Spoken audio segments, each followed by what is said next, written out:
Okay, so imagine this for a second. You've created the absolute perfect organic product. Let's say it's a niche cold-pressed walnut oil. Hmm. You've got the certifications, the sustainable glass bottle, the whole 9 yards. But there's one massive problem, You're invisible. completely invisible, Yeah. because the internet is just, it's too loud. It's the modern version of a tree falling in the forest, right? If an algorithm doesn't hear it, did you even really launch? Exactly. And that's why we're doing a deep dive today. We've got a great stack of insights from Samyak Online. They're a marketing firm that works specifically with the organic food industry. Yeah, and this isn't about, how to buy more ads. This is much more fundamental. Right. We're looking at a huge shift in how the internet itself works. We're moving from keywords to concepts, And the source material calls this LLM SEO. which I know sounds like alphabet soup, but it stands for Large Language Model Search Engine Optimization. Basically, you're optimizing your brand so that an AI like ChatGPT or Google's new search results actually understands what you are, not just what you say you are. But before we get into the tech weeds, the source makes a really key point about who is doing the searching: the organic buyer. Yes. And this really stood out to me. These are not impulse shoppers, are they? No, far from it. The source calls them detectives, which I think is perfect. I mean, if you're buying generic batteries, you click the first link.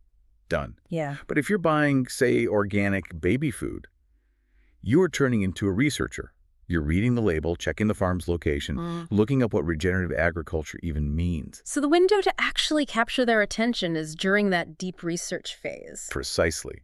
And that's where this whole LLM SEO thing comes in. So that detective work, it's not happening by clicking 10 blue links on Google anymore. It's happening by asking a machine a question. The source brings up Google's SGE, the Search Generative Experience. That's that AI paragraph that pops up at the very top of the results now. That's the new battleground. And in the old days, you just, stuck the phrase organic walnut oil onto your website 50 times. Right. You try to trick the system. And the source argues that today, that actually hurts you.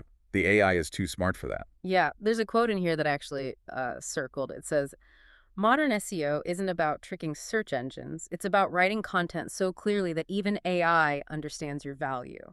That's everything. It's about semantic SEO. If you take one thing away, it's this. The AI isn't just matching words. It's looking for relationships between concepts. Okay, so break that down. Samyak Online uses the example of organic flaxseed oil. Right, so old SEO would just be repeating organic flaxseed oil. Semantic SEO connects that oil to omega-3s. It connects it to heart health and anti-inflammatory diets. You have to build a web of meaning. A web of meaning, exactly. You're teaching the AI, hey, my product isn't just an object, it's the solution to these health questions people are asking. So you're building topical authority. The AI sees you, understand the science, and then it trusts you enough to recommend you to a human. That's it. But how does a brand actually do that? I mean, practically speaking. The notes mention something called schema markup. Okay, so think of schema as like a digital name tag that humans don't see, but robots do. A name tag for robots. I like that. Yeah, it's code on your site that just tells the crawler, this number's the price, this text is an ingredient, this rating is from a verified buyer. So it takes all the guesswork out for the AI. Totally. The AI doesn't have to guess. The code just hands the data on a silver platter. And the other big shift is your FAQ section.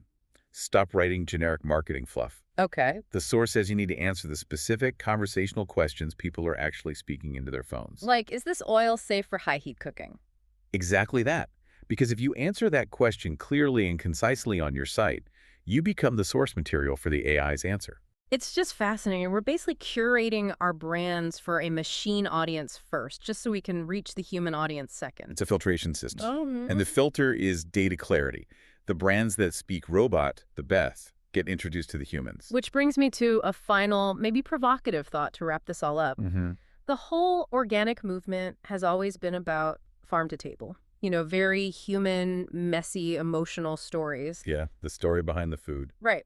And now we're talking about structuring those stories into clean, logical data points for an algorithm. You see where you're going with this. If we optimize everything for a machine's logic, do we risk, I don't know, scrubbing away the very narrative nuance that made people want organic in the first place? That is the tension, isn't it? Every modern brand is going to have to navigate that, balancing the data with the soul. Something to chew on the next time you ask your phone for a recommendation? Thanks for listening to The Deep Dive.